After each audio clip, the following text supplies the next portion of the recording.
Thank you, Megha, for this time. I praise God for this privilege and opportunity to be with all of you once again and to share these coming 3 days, today, tomorrow, and the day after, on the three temptations that our Lord faced. Now, I will be using the sequence as it is given in the Gospel of Matthew, because in the Gospel of Luke, the sequence is a little different. The first temptation is same in both Matthew and Luke, whereas in the second temptation, Matthew it says one, and that becomes number three in Luke. So we will stay with the sequence in Matthew, but we will refer to both the narratives that are given there in Matthew as well as in Luke. So let's begin with the first temptation in Matthew's Gospel, Matthew chapter 4, verses 1 to 4, and I have Karis who will be reading the scripture for me. So Karis, can you please read Matthew 4, 1 to 4.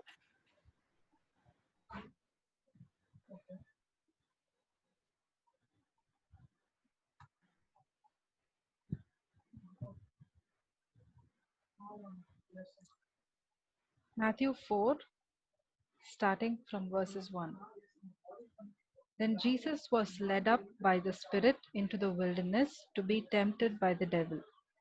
And when he had fasted 40 days and 40 nights, afterward he was hungry. Now, when the tempter came to him, he said, "If you are the Son of God, command that these stones become bread." But he answered and said, "It is written, man shall not live by bread alone, but by every word that proceeds from the mouth of God." Okay. Now, before we get into the temptation itself, I want to place before all of you certain general rules that we need to keep in mind when we study the temptations. Now, when we study the temptations, we must obviously look at it in terms for our application. Because the temptations were faced by Jesus, but then what does it mean for us? How does it apply for us? Is what we are going to consider. But when we look at the temptations, we must realize, though there are three temptations that are given there, we must realize that Jesus was tempted at all points. So let's look at Hebrews chapter 4 and verse 15. Hebrews 4:15.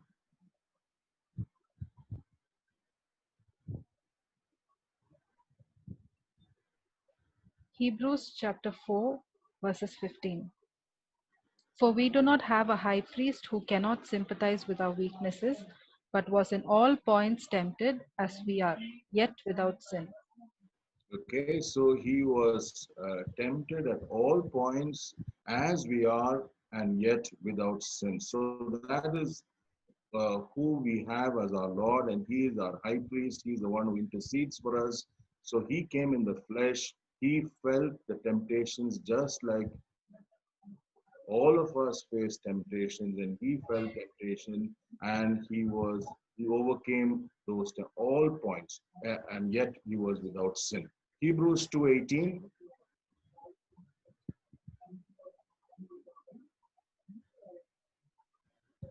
Hebrews 2, verses 18. For in that he himself has suffered, being tempted, he is able to aid those who are tempted. Yeah. So since he has been tempted at all points, he is able to aid those who are tempted. So when we are facing temptations in life, we need to be assured that he is there to aid us. He is there to help us to overcome, live victoriously over temptation. So that is who our Lord is. And Luke 4:2. Luke 4, verses 2. Being tempted for 40 days by the devil, and in those days he ate nothing. And afterward, when they had ended, he was hungry. He was tempted for 40 days. So it's not just at the end of the 40 days he was tempted. He was tempted for 40 days, is what Luke tells us. And then Romans 8:3. Romans 8, verses 3. For what the law could not do in that it was weak through the flesh, God did by sending his own Son in the likeness of sinful flesh. On account of sin, he condemned sin in the flesh. So we all realize that, our flesh is has a problem within it. The problem of the flesh is that there is a law. The law of sin and death operates in our flesh. Paul talks about that in Romans chapter 7, verses 23 and 24. We will not read it, but you can note it down. Romans 7, 23, 24, and in fact, the whole of Romans chapter 7, Paul talks about the struggle in the flesh. And when we come to Romans 8, we see that God has provided the deliverance for us. So all of us go through various kinds of temptations at different points in our life, and all of us have weaknesses in different areas of our life. But Jesus came in the likeness. That's what it says then in Romans 8:3. God did by sending his own son in the likeness of sinful flesh, uh, and on account of sin, he condemned sin in the flesh. So if he has to be our representative, he has to be the one who has to take our place. He has to undergo temptation just like us, overcome it, and only then he can be the one that takes our place, who becomes our substitute, who becomes our representative for us and takes our place on the cross, because we have to pay the cost of our sin. And sin is in the flesh, and we have to pay the cost for it. But for Jesus to pay the cost, he has to come in the likeness of sinful flesh, experience sin in the flesh, and live a victorious life. And he therefore becomes our substitute. So that is a fundamental understanding that we need to keep in mind when we look at temptations. Secondly, when we look at temptations, we must realize that all temptations is a spiritual warfare. Okay? So as we go through life, we will face temptations at different points in life. Please don't look at the temptation as though somebody tempted me or this happened or that happened. Always realize and recognize that all temptations are a spiritual battle.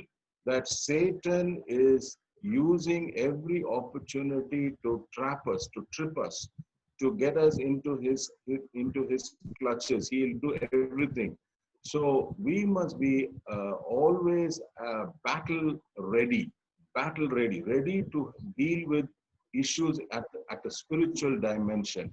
Life is not a playground. Life is a battlefield where Satan is against us and he will try to always bring us down. So every temptation, please be conscious.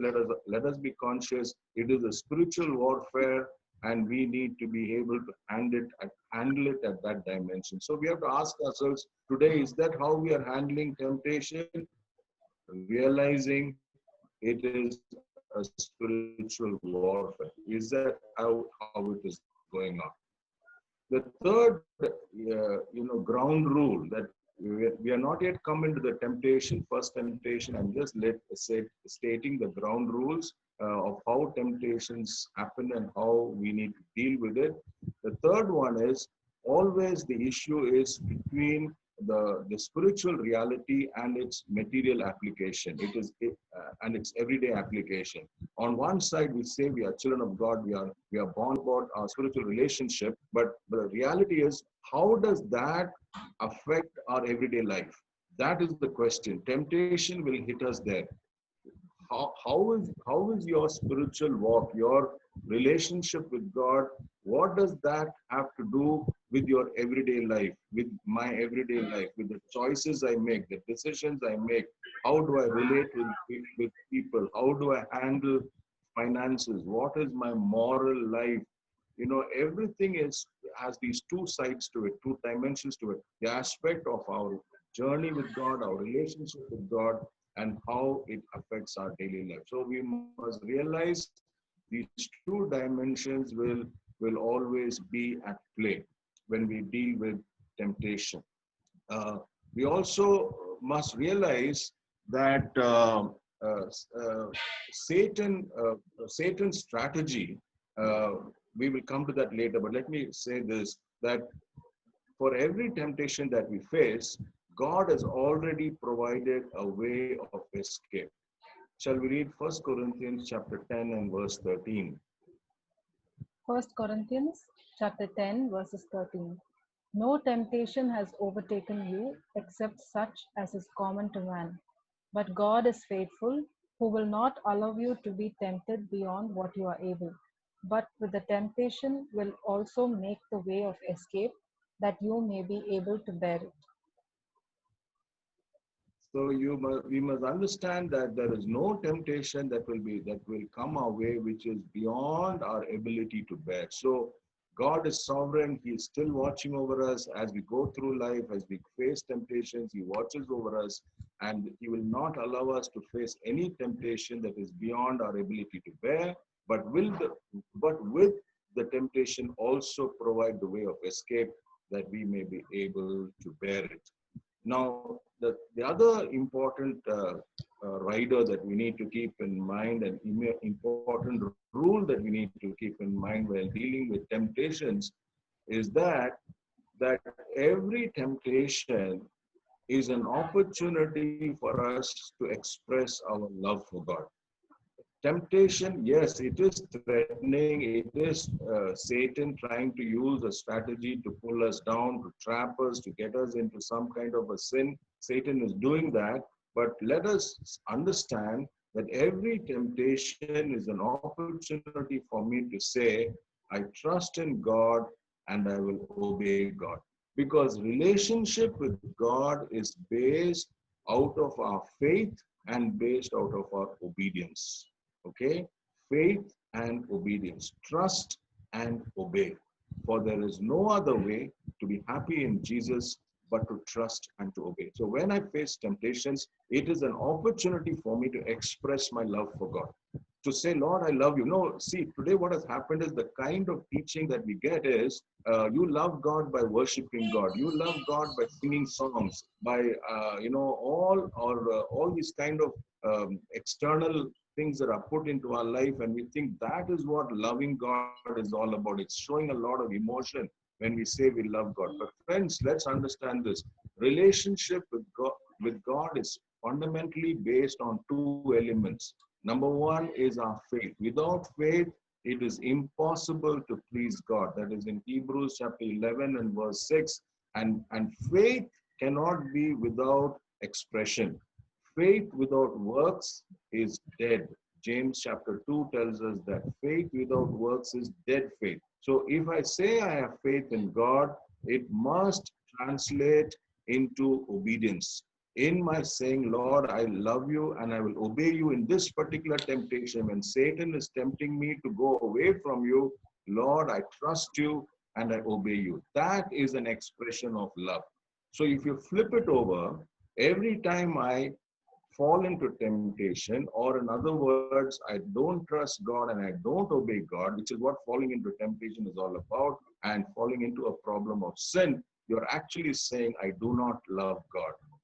Okay, how much ever you worship God, how much ever you may praise God, but if you and I are falling into temptation by not trusting Him and not obeying Him, then that is an expression of saying, I do not love God. Okay, so let's be very clear about it.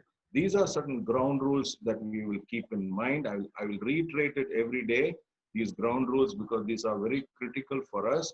But let's understand this, that God is going to judge us. As God's people, let's not think there is no judgment. When we are in Christ, there is no condemnation. Yes, that we are the sin problem has been dealt with. He has paid the price for that.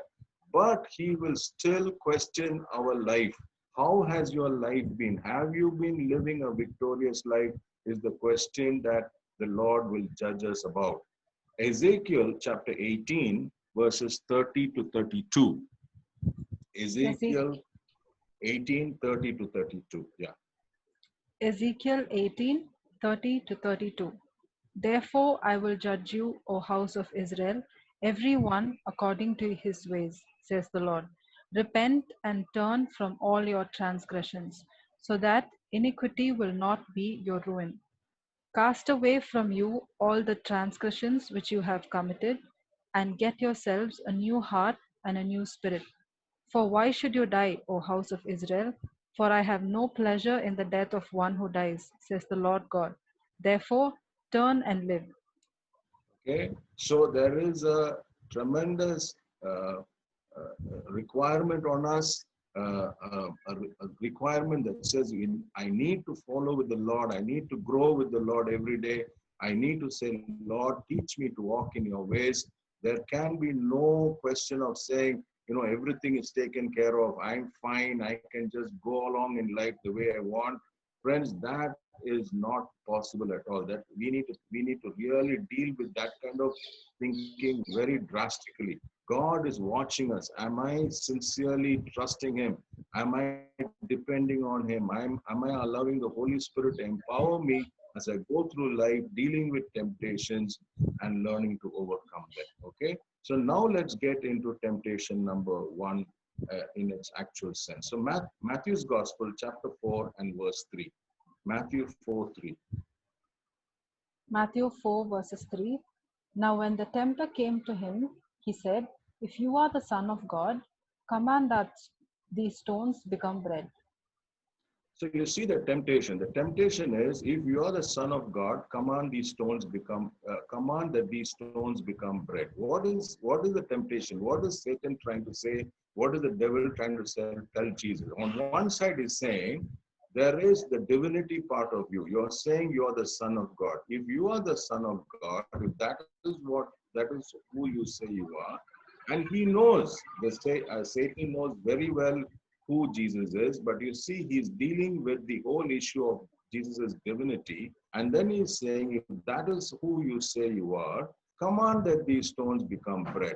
So you see the two sides of the temptation. On one side is your spiritual dimension. You say that you are the child of God. If you're the child of God, what's the problem? Convert the stone into bread.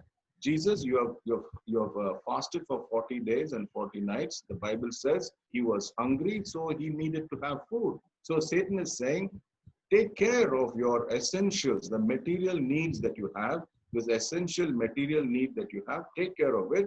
And since you're the Son of God, what is the problem? You are the Son of God, you convert the stone into bread and take care of your material need. So you see, these two dimensions of the temptation will keep coming to us again and again. On one side will be our spiritual understanding.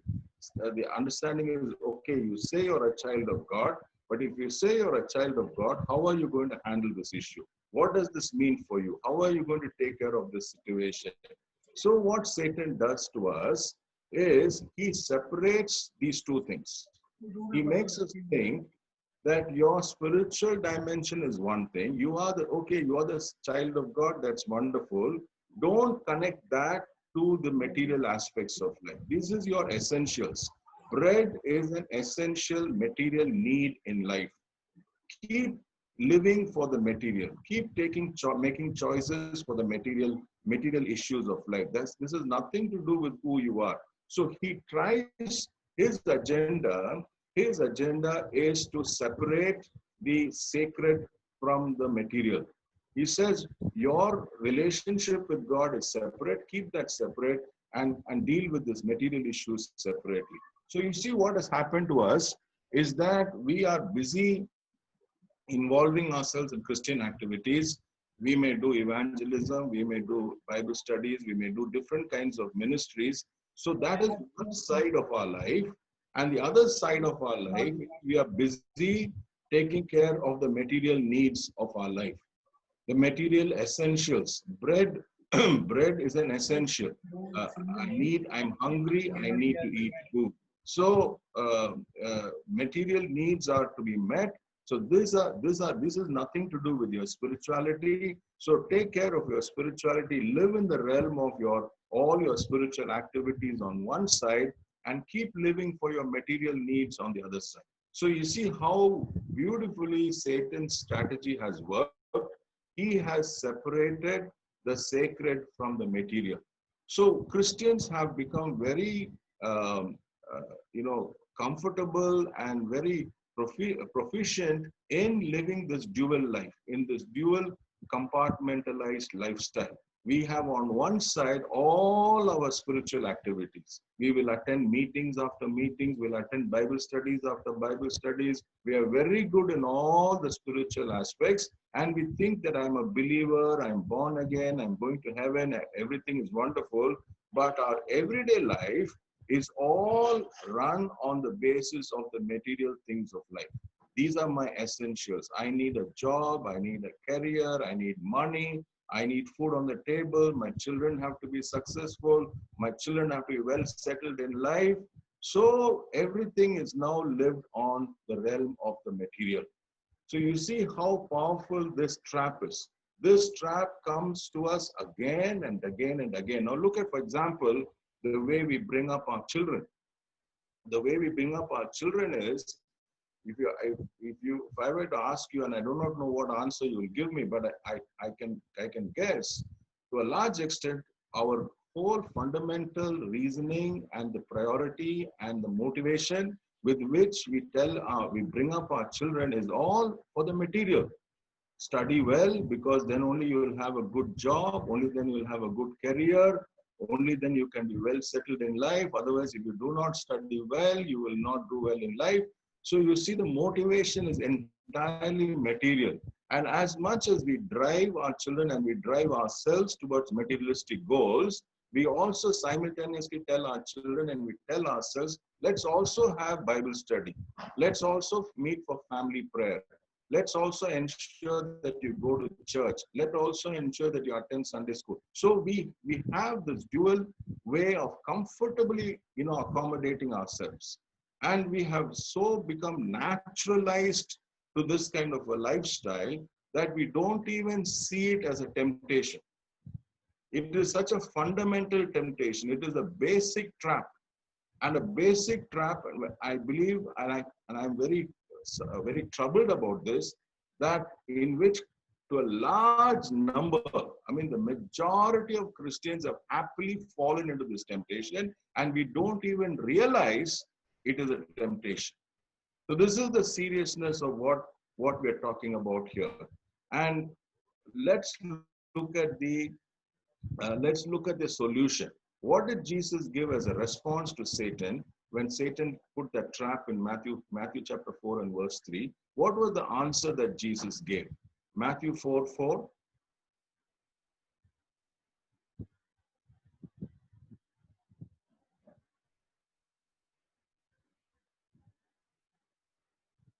Caris, Matthew 4:4. Matthew 4 verses 4. But he answered and said, it is written, man shall not live by bread alone, but by every word that proceeds from the mouth of God.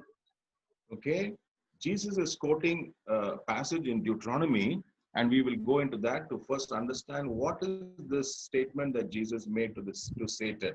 And you see, once we understand what the temptation is, how this temptation is basically trying to separate the sacred to the material from the material, and saying, no, the sacred things of life is something else. You keep living your life for the material essentials of life, the material needs of life.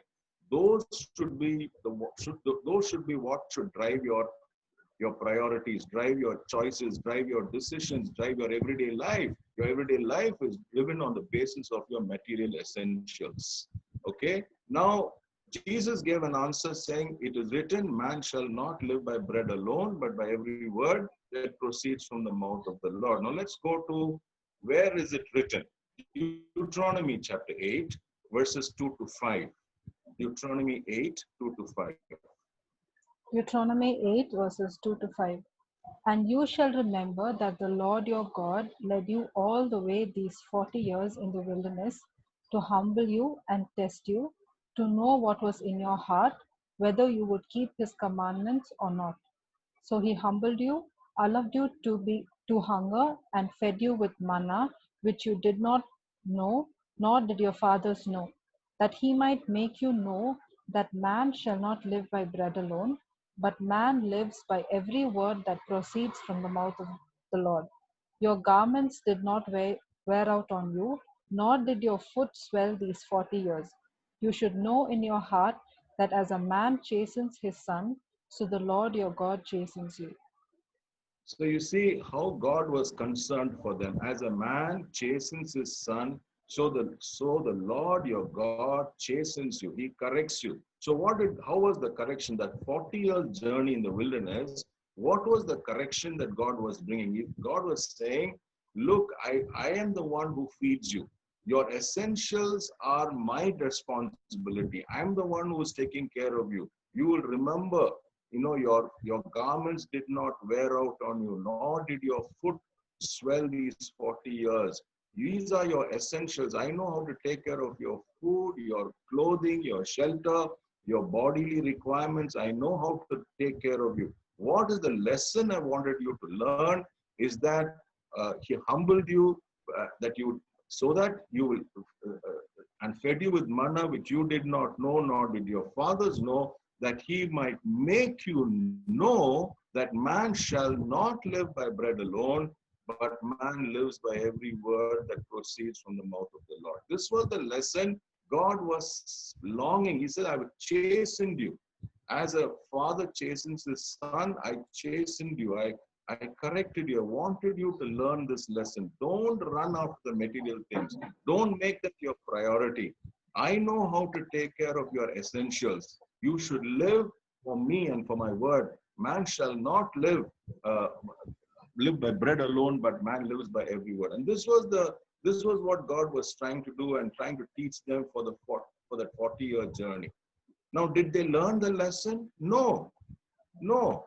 The Lord tried his best. Tried so much to repeatedly teach the Israelites. He took them through various experiences, tried to teach this lesson again and again. But to a large extent, they did not learn that lesson. Let's turn to 1 Corinthians chapter 10, verses 5 and 6. In 1 Corinthians 10, Paul is talking to the Corinthian church and he's referring to the journey of the Israelites. Okay, so if you can kindly do your own study on 1 Corinthians 10, it will be very good. But since we don't have much time, let's just look at 1 Corinthians 10, verses 5 and 6. 1 Corinthians 10, verses 5 and 6. But with most of them God was not well pleased, for their bodies were scattered in the wilderness.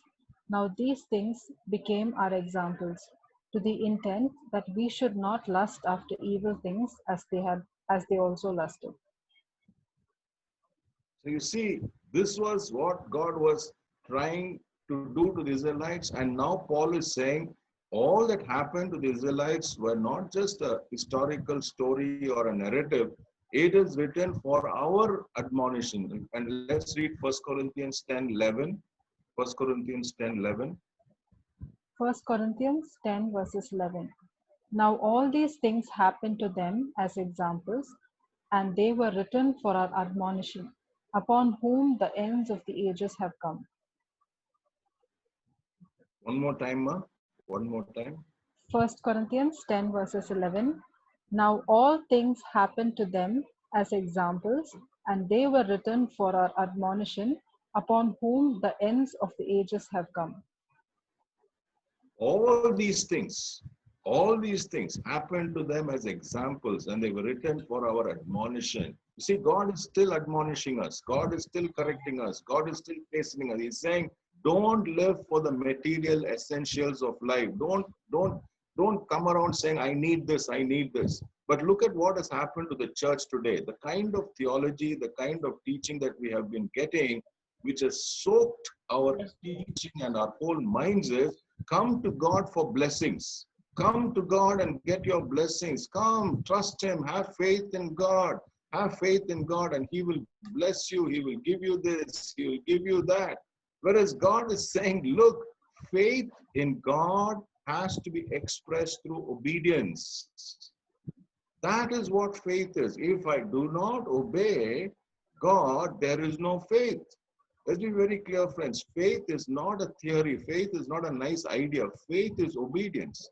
But we don't talk of obedience at all. In our theology, in our teaching today, we don't talk about obedience. We keep obedience aside. We keep talking about faith. Have faith in God and get what you want. Whereas the whole admonition that God had was, you have faith in me and obey my word. Obey my word. Live by the word, for I know how to take care of your material needs. Is what God is trying to admonish. He admonished them. They did not learn. The majority of them perished in the wilderness. Only two of them entered the promised land of the original 600,000 men who came out of Egypt. And the same concern is there today with the church. We look at the church today, the majority of us are living only for the fulfillment of our material priorities, material essentials. Our entire life is lived for it, and we have the audacity to go to God and say, God, please bless me. God, give me this. God, give me that. I have faith in you. And then we say we have a great relationship with God because God is a good God. God is this, God is that, God is loving, God is caring, God is all this. But we don't want to talk of living by His word. Faith in God has to be seen in the obedience to His word. So now let's look at that verse once again, Matthew 4:4. Matthew 4:4.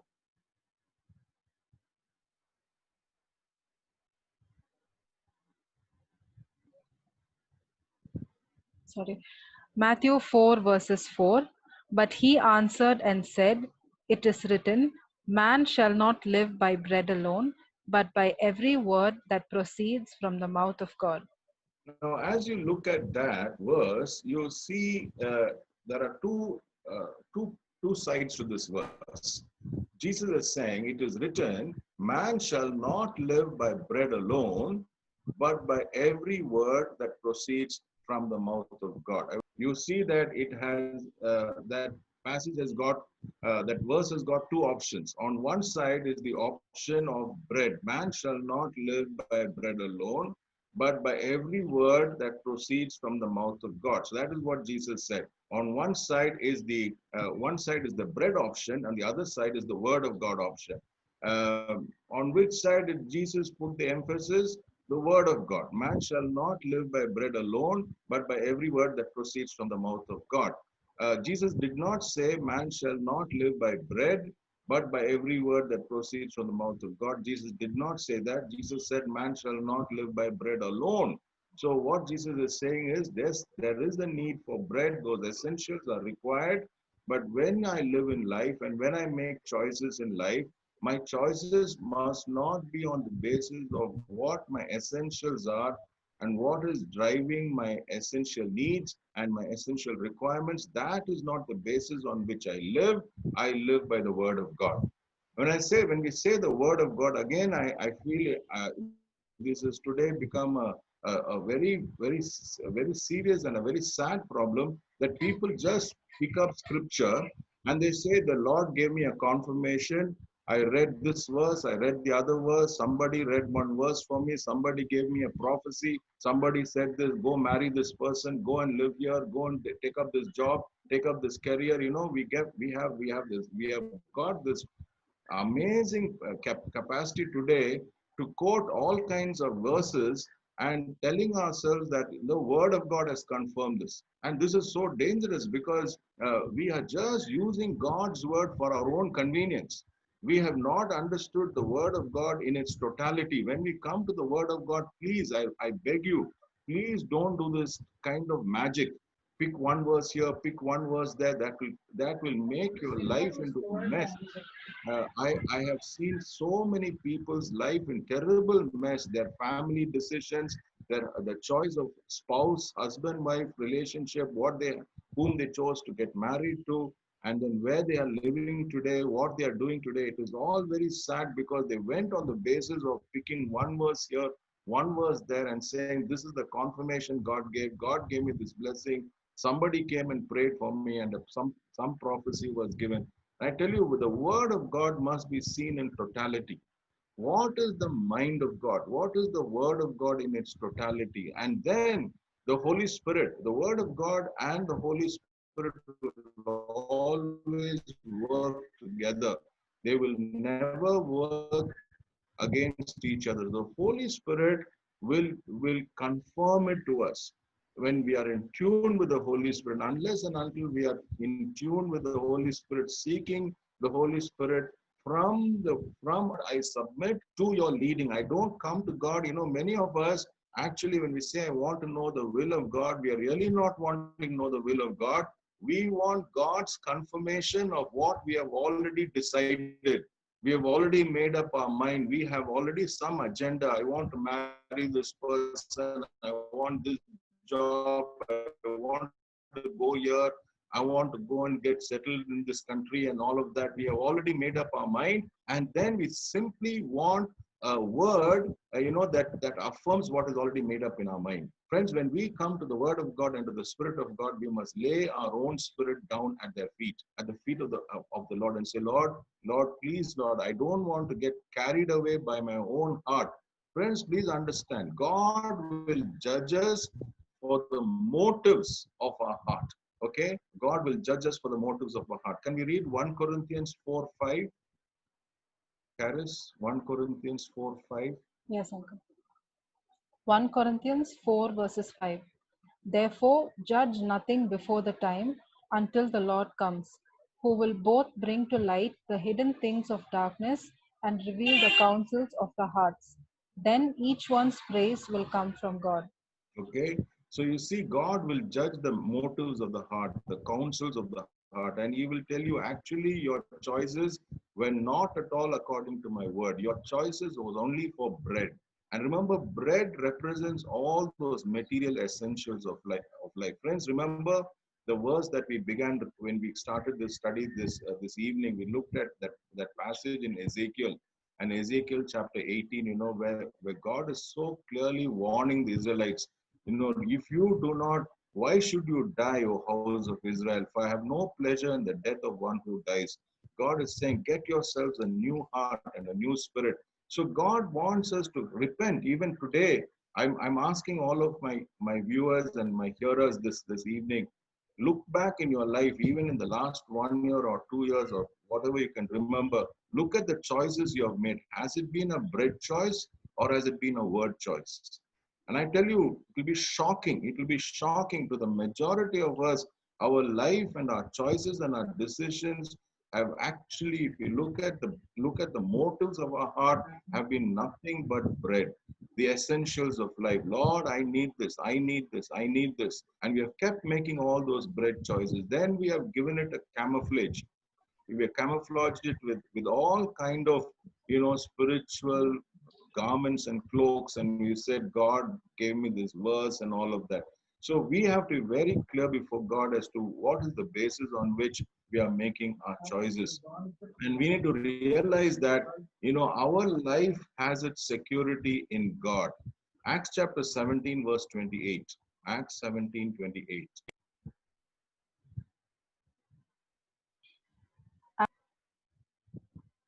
Acts 17:28. Acts 17:28. For in him we live and move and have our being, as also some of your own poets have said, for we are also his offspring. For in him we live and move and have our being. That's what we need to keep in mind. In him we live and move and have our being. Our jobs, our education, our material things of life, God has given to us as stewardship. We take care of it on God's behalf. We excel wherever we are. We work as unto God, not for our own benefits. We work, we study for the glory of God. All that we do is for the glory of God, not for our personal, I need my security, I need my identity, I need to make sure that everything goes well for me. Friends, this is not the basis on which we live. And this is the distinction between us and the people around us. I want us to very quickly turn to Genesis chapter 13 and look at this incident between Abraham and Lot. Can we read Genesis chapter 13, verses 8 and 9?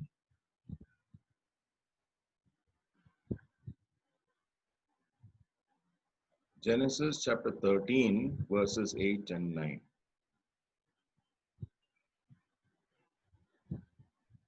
Genesis chapter 13, verses 13, 8 1, and 3, 1, 3, yeah, 8 and 9. Genesis 13, 8 and 9. So Abram said to Lot, please let there be no strife between you and me, and between my herdsmen and your herdsmen, for we are brethren. Is not the whole land before you? Please separate from me. If you take the left, then I will go to the right, or if you go to the right, then I will go to the left. Okay, next verse.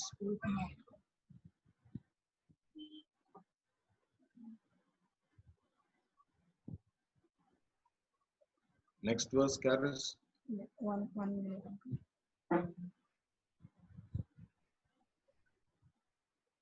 Genesis chapter 13, verses 10. verses 10.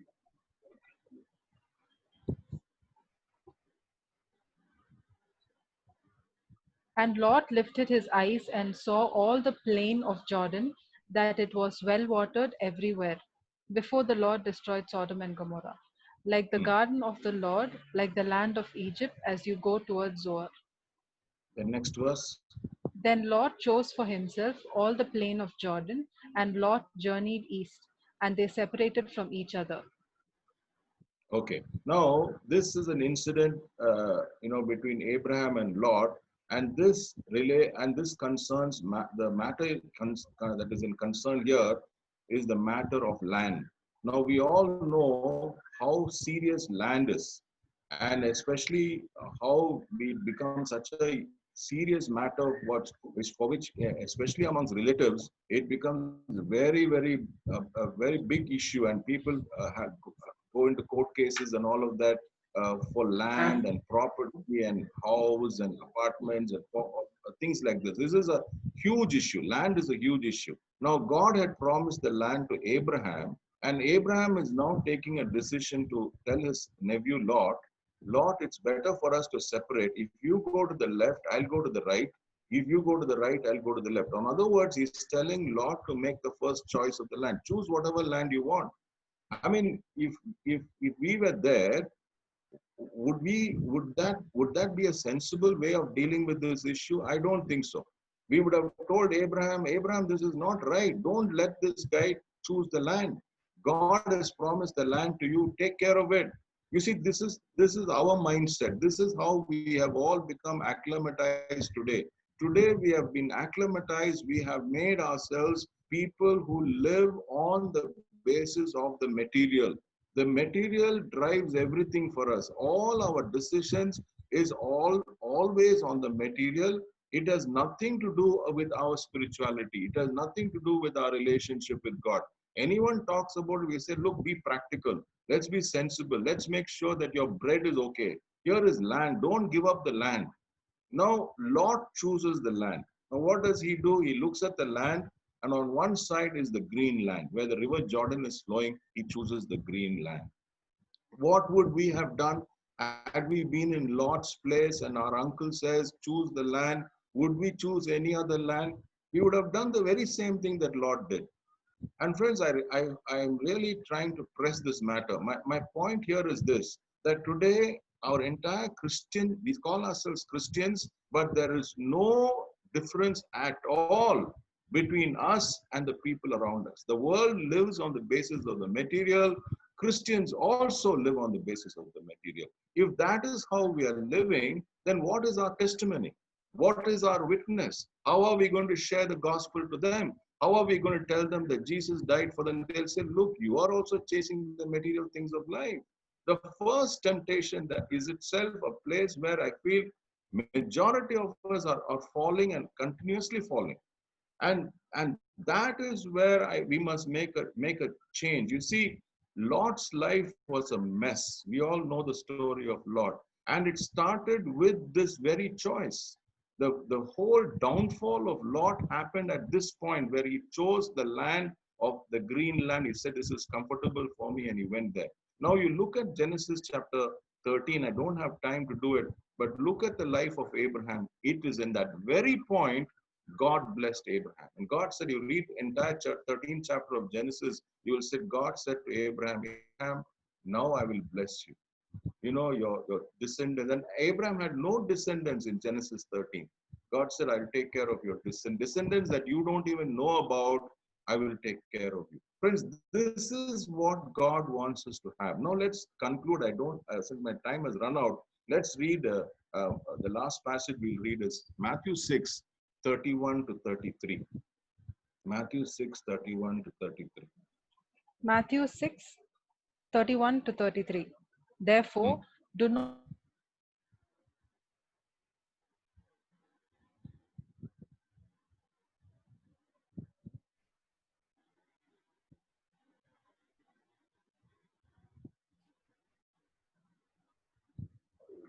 Nika, can you read it, please? Yes, I'll read it. All right. Anna, can you tell me the verse again, Anna? Matthew 6, 31 to 33.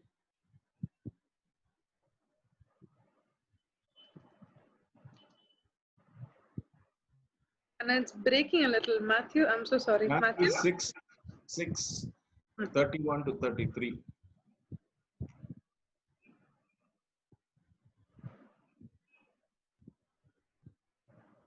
I'm reading the NIV version, Anna. It says, so do not worry, saying, what shall we eat, or what shall we drink, or what shall we wear? For the pagans run after these things, and your heavenly Father knows that you need them. But seek first his kingdom and his righteousness, and all these things will be given to you as well. So you see, what Jesus is saying there is, do not worry about the material essentials of life. This is what the world is running after.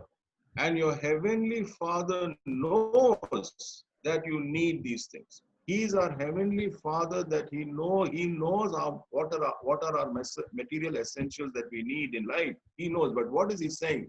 Then only you read Matthew 6:33, which is a well-known verse, very sadly, very well known, but hardly practiced. Hardly practiced by Christians. We only know verse in theory. It is written,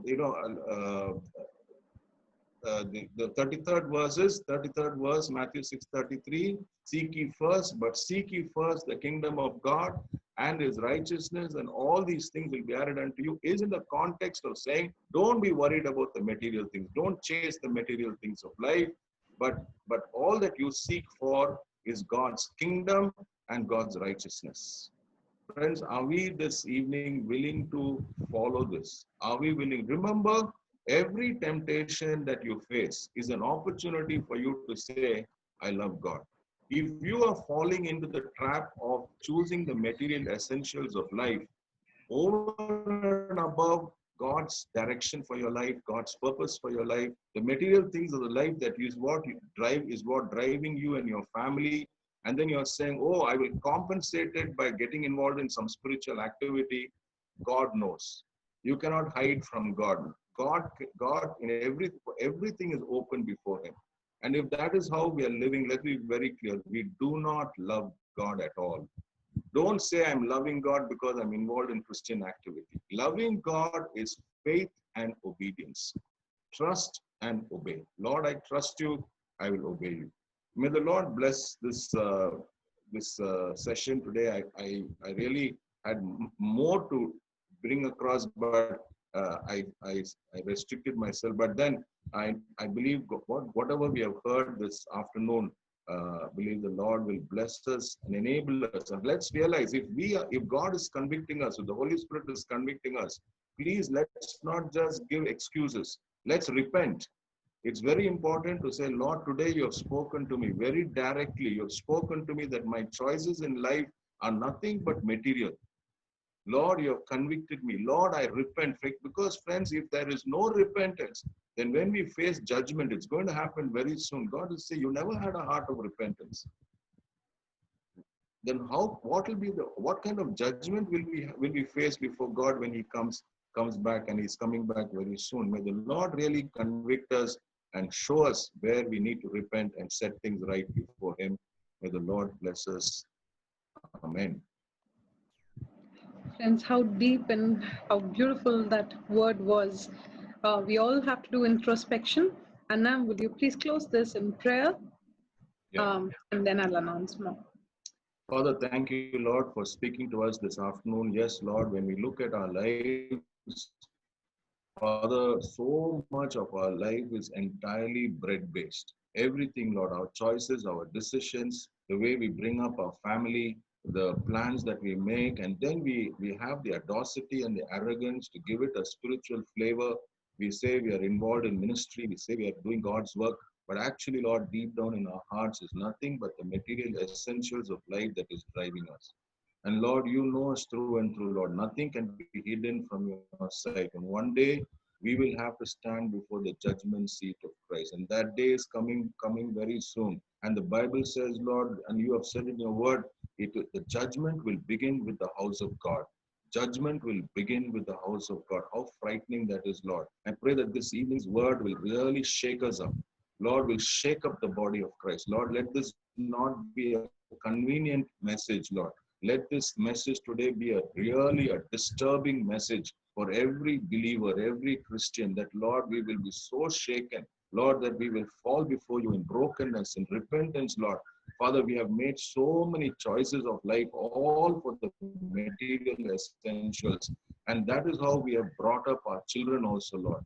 We have told our children that the material things are very important. And Father, we have given all kinds of spiritual cover up. Lord, forgive us for our hypocrisy. Forgive us, Lord, for our shallowness, Lord. We thought faith is only to get what we want from God.